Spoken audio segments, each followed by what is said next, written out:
Ibu bapak, saudara-saudari, adik-adik, anak-anak, sahabat kenalan yang saya kasihi, kembali bersama dengan saya, Romo Kristoforus Hariliong. Kita akan merenungkan bacaan Injil pada hari ini, Sabtu 26 September 2020. Bacaan Injil diambil dari Lukas bab 9 ayat 43b sampai dengan 45. Apa yang bisa kita renungkan di sini? Dalam bacaan Injil dikatakan, semua orang heran karena segala yang dilakukan Yesus. Heran atau takjub atau kagum akan apa yang dilakukan oleh Tuhan Yesus. Kenapa? Karena yang diajarkan, disampaikan, diwartakan oleh Tuhan Yesus berbeda dengan apa yang dikatakan, diajarkan, diwartakan oleh imam-imam kepala, ahli-ahli Taurat, orang-orang Farisi pada saat itu. Tuhan Yesus menyampaikan kabar sukacita. Tuhan Yesus menyampaikan kabar kerajaan Allah yang penuh dengan cinta kasih, yang penuh dengan belas kasih, yang hatinya tergerak oleh belas kasihan. Berhadapan dengan orang sakit, bahkan sakit kusta pun Tuhan Yesus datang menyembuhkan dia. Beda dengan orang-orang Yahudi, imam-imam pada saat itu. Kalau berhadapan dengan orang sakit kusta, maka orang yang sakit kusta itu harus jauh dari dia. Karena bisa saja ikut menajiskan si imam ini.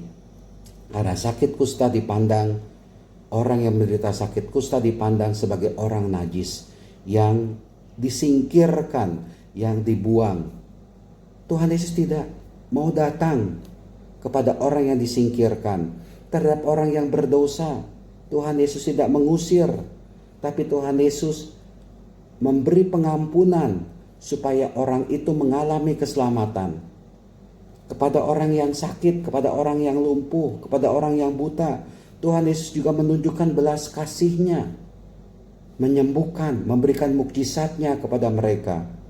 Ini beberapa hal saya pikir yang sungguh membuat orang-orang pada saat itu heran, kagum, takjub, terpesona oleh apa yang diwartakan, diajarkan, dilakukan oleh Tuhan Yesus. Bapak Ibu, saudara-saudari terkasih, di sini atau dari sini juga kita bisa merefleksikan. Mari kita sebagai orang Kristiani, sebagai pengikut Kristus, tampil sebagai sosok yang menakjubkan. Dalam arti apa? Kita seperti halnya Tuhan Yesus, memancarkan belas kasih, memancarkan cinta kasih, memancarkan sukacita, memancarkan damai, memancarkan kebaikan dalam kehidupan ini.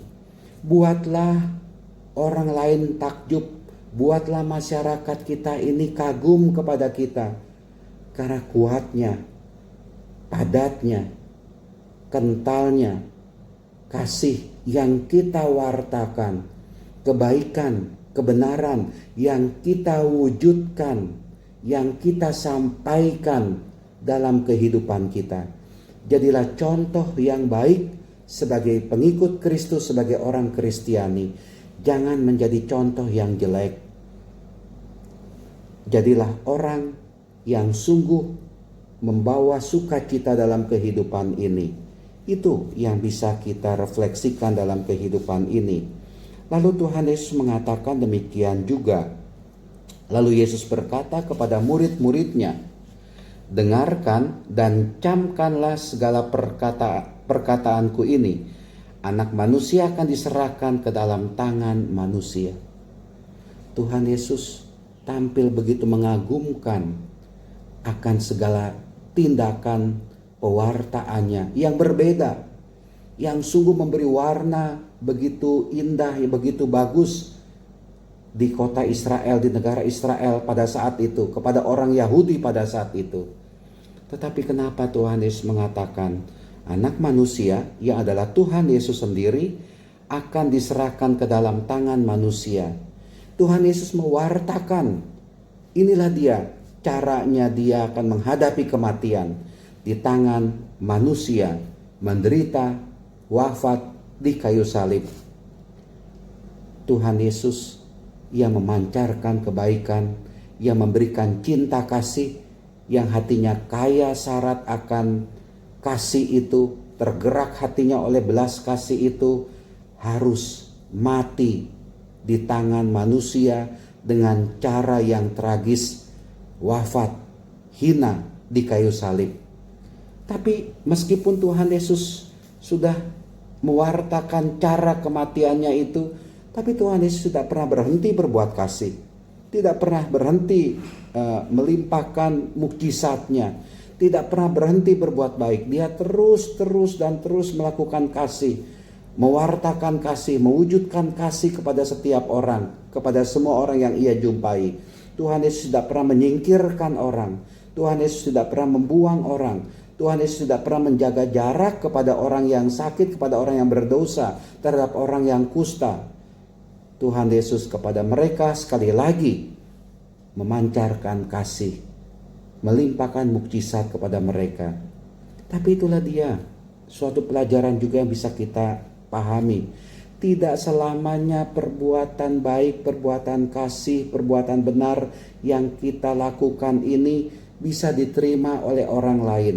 Kadangkala ada orang yang sinis, ada orang yang nyinyir, ada orang yang meremehkan perbuatan kasih, perbuatan baik, perbuatan benar kita. Tetapi berhadapan dengan itu semua, jangan pernah berhenti berbuat baik, jangan pernah berhenti berbuat kasih. Terus berbuat kasih. Meskipun ada pepatah yang mengatakan air susu dibalas dengan air tuba. Tetapi bagi saya yang paling penting adalah lebih baik kita berbuat kasih, lebih baik kita berbuat baik, lebih baik kita berbuat benar daripada kita stop, tidak melakukan kasih, tidak melakukan kebenaran, tidak melakukan yang baik itu. Apalagi kalau kita ikut arus melakukan yang jelek, melakukan yang tidak baik, itu adalah suatu kesalahan. Maka dari itu teruslah untuk berbuat kasih, berbuat baik, berbuat benar. Bapak Ibu, saudara-saudari terkasih, ingat pada tanggal 15 September 2020 kemarin, ada seorang pastor diosesan, Romo Projo dari Kuskupan Como, Itali, sekitar Itali Utara katakanlah. Namanya Romo atau Pastor Roberto Magelsini. Dia dikenal sebagai pastor yang penuh dengan welas asih, memperhatikan kaum imigran yang begitu ramai datang ke Italia, memberi makan kepada mereka, memberi perlindungan, memberi bantuan kepada mereka, selalu memberi pertolongan, membantu ya orang-orang imigran ini, orang-orang miskin, orang-orang terasing ini, yang dimana di negaranya sendiri tidak diterima, yang dibuang katakanlah. Tetapi kebaikan, welas asih, pertolongan, bantuan yang diwujudkan oleh Pastor Roberto Magelsini ini tidak juga dibalas dengan kebaikan. 15 September 2020 dia tewas, ditikam, ditusuk berkali-kali oleh seorang imigran dari Tunisia, Rahdi Mahmud, tewas, tergeletak di pinggir jalan begitu saja. Meskipun Pastor Roberto Magelsini ini tewas, tetapi dia tampil katakanlah sebagai martir welas asih. Ia tidak pernah berhenti berbuat baik. Kebaikan, cinta kasih tidak pernah kalah oleh kejahatan. Dan kita diajarkan meskipun Pastor Roberto ini tewas di tangan orang yang dia bantu, yang ia tolong, yang ia kasihi, tapi mengajarkan kepada kita sekalian, jangan berhenti berbuat kasih, jangan berhenti berbuat baik. Sama seperti halnya Tuhan Yesus, dia sudah berapa banyak berbuat kasih, tetapi dia meramalkan bahwa yang akan ia alami adalah penderitaan, mati di kayu salib. Pastor Roberto Magelsini tidak mati sia-sia, tapi dia berhasil memancarkan kasih Kristus. Jangan ada balas dendam, jangan ada kemarahan, jangan ada kedengkian. Di Italia tidak ada kedengkian, meskipun pastornya itu dibunuh, ditikam sampai mati. Tetapi yang ada adalah duka, yang ada adalah kekaguman yang luar biasa terhadap pastor Roberto ini. Bahkan selalu terngiang di Italia supaya jangan berhenti berbuat baik, teruslah berbuat kasih, teruslah melakukan tindakan amal kasih dalam kehidupan ini. Itu yang utama, itu yang paling penting sebagai anak-anak Allah, sebagai orang beragama, sebagai orang religius, apalagi sebagai orang pengikut Kristus yang mestinya kita lakukan. Belum tentu kebaikan kita dibalas dengan kebaikan. Belum tentu perbuatan kasih kita ini akan mendapatkan imbalan, katakanlah, yang setimpal, yaitu kasih kebaikan juga. Belum tentu. Tetapi Tuhan Yesus mengajarkan kita, almarhum Pastor Roberto Magalsini juga mengajarkan kita, teruslah memancarkan kasih Kristus dalam kehidupan ini. Jangan stop berbuat kasih. Jangan berhenti berbuat baik. Itu yang paling utama. Ya menderita, ya susah, lihat Tuhan Yesus. Dia juga mati di kayu salib dengan cara yang begitu menderita. Pastor Roberto juga mati karena belas kasihnya. Tapi itulah dia yang menyuburkan kasih di dunia ini.